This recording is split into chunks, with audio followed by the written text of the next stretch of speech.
Si quieres alcanzar el equilibrio entre tus finanzas, tus relaciones y tu bienestar, has llegado al lugar indicado. Bienvenido a Salud, Dinero y Amor con Marielena Vega y Romina Román. La mejor forma de invertir tu tiempo. Que nos ayude en este inicio de año en nuestras finanzas, salud y bienestar. Acompáñanos la próxima hora, no se va a arrepentir. Y sin más preámbulo, comenzamos. La entrevista en Salud, Dinero y Amor.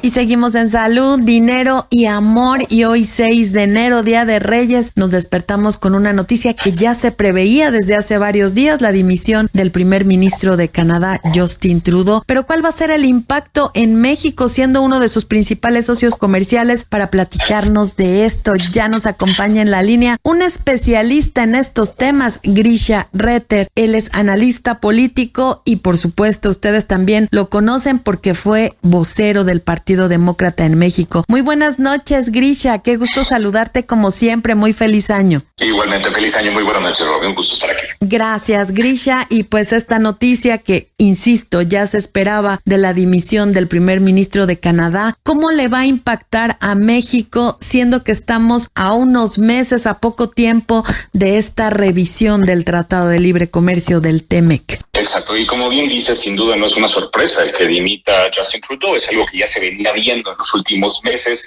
y particularmente se empezó a escuchar más este rumor desde que Chrystia Freeland, que era su secretaria de Finanzas y su Deputy Prime Minister, también ella dimitió. Y esto pues sin duda desencadenó una serie de conflictos internos dentro del mismo Partido Liberal al cual pertenece Justin Trudeau, y pues ya había estado mucha presión, se había estado viendo mucha presión, incluyendo cuando salen videos donde salía él a la calle y las personas se le acercaban de alguna forma criticándole por sus políticas liberales, tanto en el sentido de migración como en sentido económico. Entonces esto no es una sorpresa y creo que lo que vamos a ver es un movimiento que estamos viendo en Europa misma y también en Estados Unidos con ahora Trump, el próximo presidente, este 20 de enero, pues también estamos viendo un movimiento hacia la derecha, hacia el centro derecha, y esto creo que también es lo que va a ocurrir en Canadá. Los mismos canadienses, ya cansados de las políticas de izquierda, pues están empujando este movimiento, y creo que eso va a llevar a que Canadá mismo deje de enfocarse en su relación incluso con México y el resto de Latinoamérica y se enfoque más con Estados Unidos, siendo que ya están previendo la presión que el mismo Trump ya ha ejercido en contra de Canadá, y pues eso va a llevar que de alguna manera estos dos países, si es que se llegan a ir los dos a la derecha, pues se van a poner más bien de acuerdo para hacerle presión al gobierno de Claudia Sheinbaum, que sin duda va a tener que, pues no más que un contrapeso, va a tener que lidiar con esta presión en equipo. Y como bien dices, el TEMEC no se renegocia, pero se le tiene que dar otra vez la aprobación en junio de 2026, y pues creo que está en una posición muy incómoda el gobierno de México a raíz de estos cambios en Canadá. Grisha, muy buenas noches. Te saluda Marielena Vega. Excelente inicio de año. Y oye, ¿quién crees que puede estar subiendo como primer ministro en Canadá?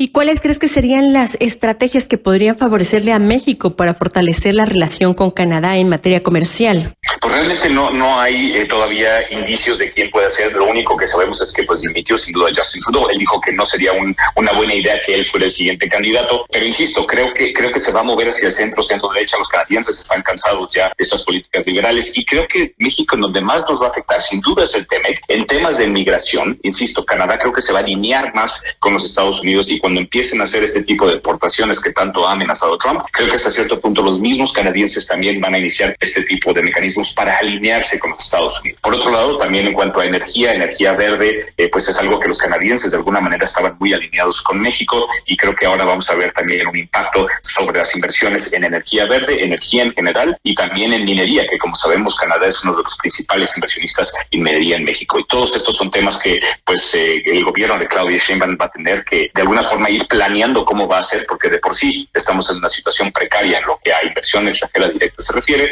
pues más aún si tanto Estados Unidos como Canadá se alinean hacia el centro derecha.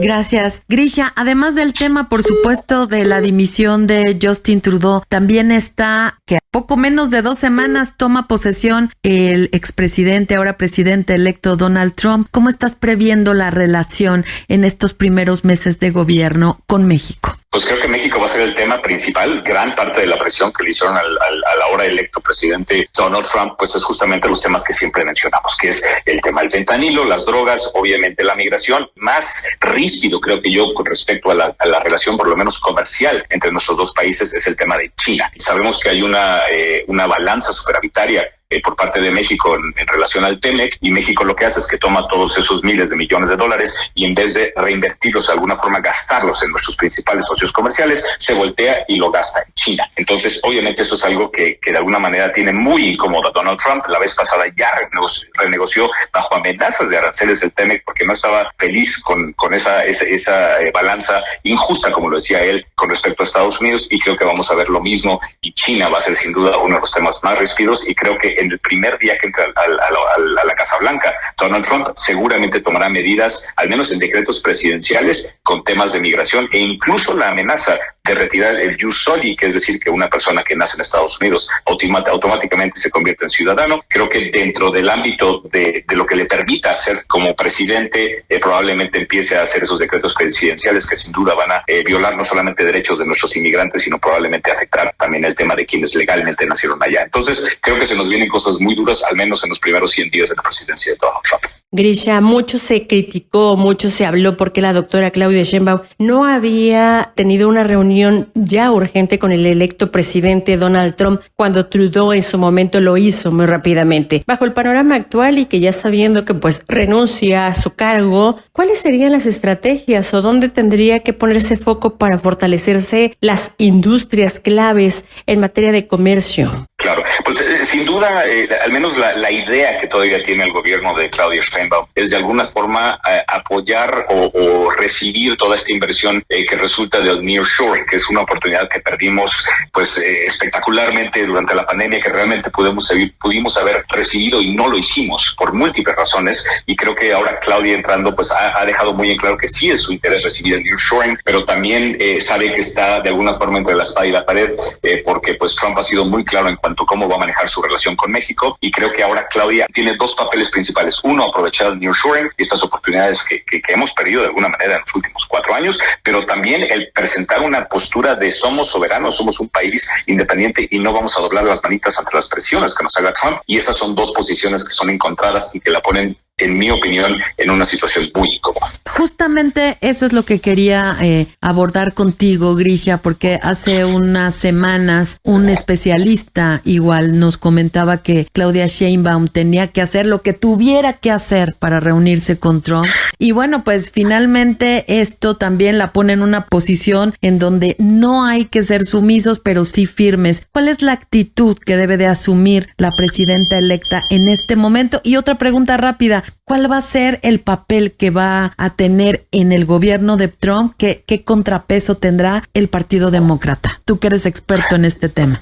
Sí, mira, realmente, ¿qué postura tiene que tomar Claudia Sheinbaum? Creo que no tiene opciones. O sea, la única opción que tiene es mostrar una figura fuerte, una figura que no va a doblarme las manitas como en su momento lo hizo el mismo López Obrador bajo la amenaza de aranceles. ¿Qué hicimos? Mandamos a la Guardia Nacional a la frontera sur, accedimos a renegociar el Tratado de Libre Comercio, y creo que Claudia va a tener que mostrar que ella no necesariamente va a sucumbir ante esas presiones inmediatamente de Trump. Seguramente habrá canales pues no públicos en donde conversarán y llegan a ciertos acuerdos que le permitan a Claudia lo que llamamos en inglés safe face, es decir, que dé al menos la impresión de que está siendo dura, que está protegiendo los intereses y la soberanía mexicana, a pesar de que por atrás pues realmente, vaya, digámoslo así, doble las manitas, al menos sutilmente. Con respecto a la influencia que tendrá el Partido Demócrata está en este momento perdido, está desalineado, no tienen ninguna perspectiva política realmente de recuperar algo de influencia o de poder o de relevancia siquiera en este momento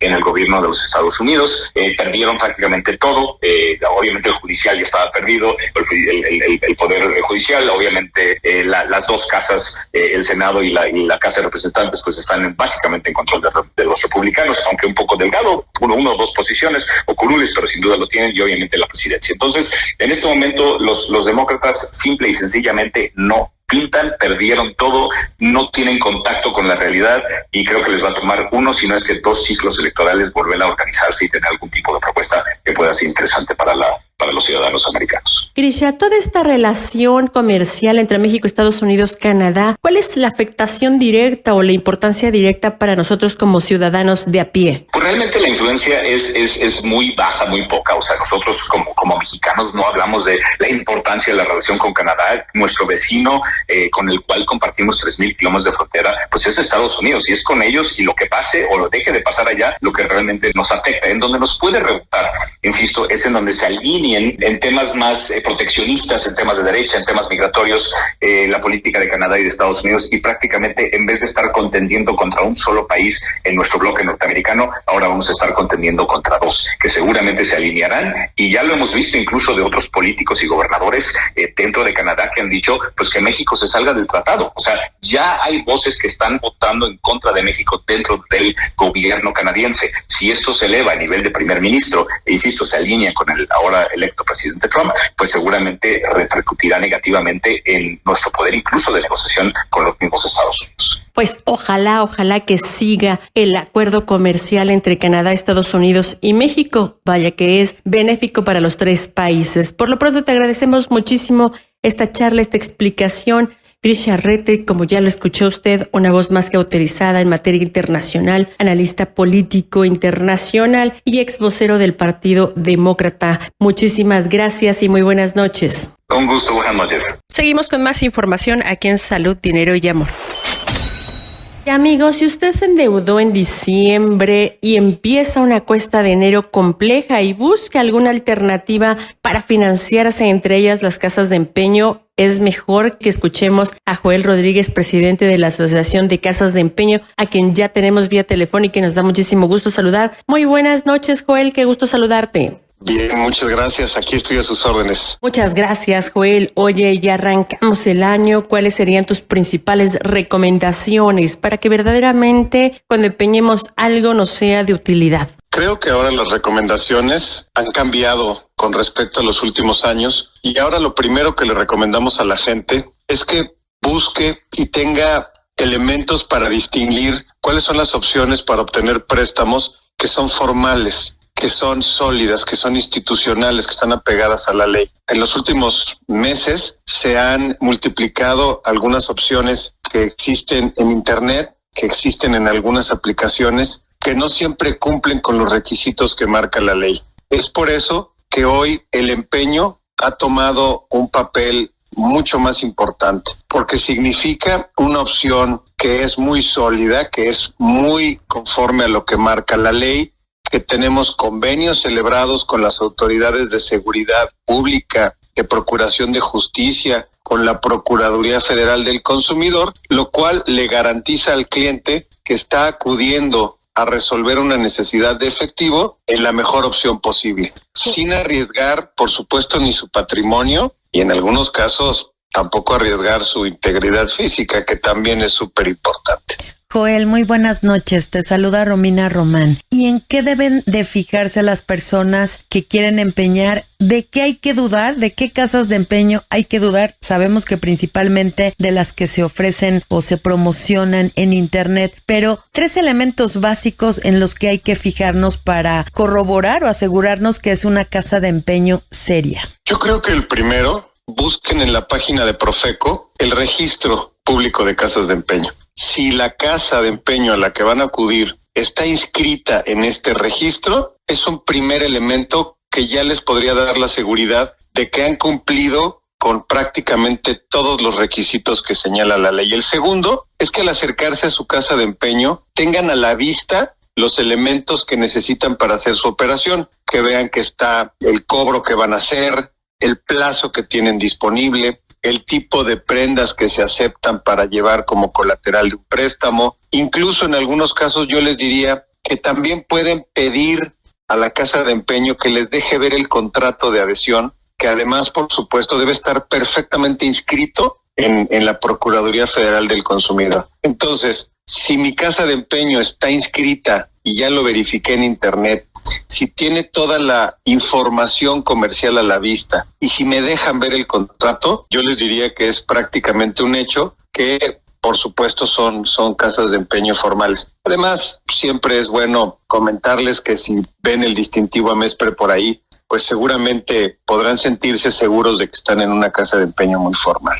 Pese a estas consideraciones que nos haces, si algún amigo ya cayó en algún sistema de fraude, en alguna casa de empeño que no está bien legalizada en estos procesos, ¿puede denunciar? En el 100% de los casos, incluso quienes estamos formalmente registrados, todos los clientes que acuden a cualquier tipo de establecimiento de empeño pueden acudir a la Procuraduría Federal del Consumidor e incluso en la mayoría de los casos ya se puede hacer por medios electrónicos, es decir, se puede solicitar la intervención de la Procuraduría Federal del Consumidor y se puede hacer una conciliación telefónica en algunos casos se puede hacer también por internet, lo que le llaman concilianet. Y en algunos casos, evidentemente, ya un procedimiento presencial. Además, la gente tiene, por supuesto, la opción de, además de ir a la Procuraduría Federal del Consumidor, pudiera acudir en algún caso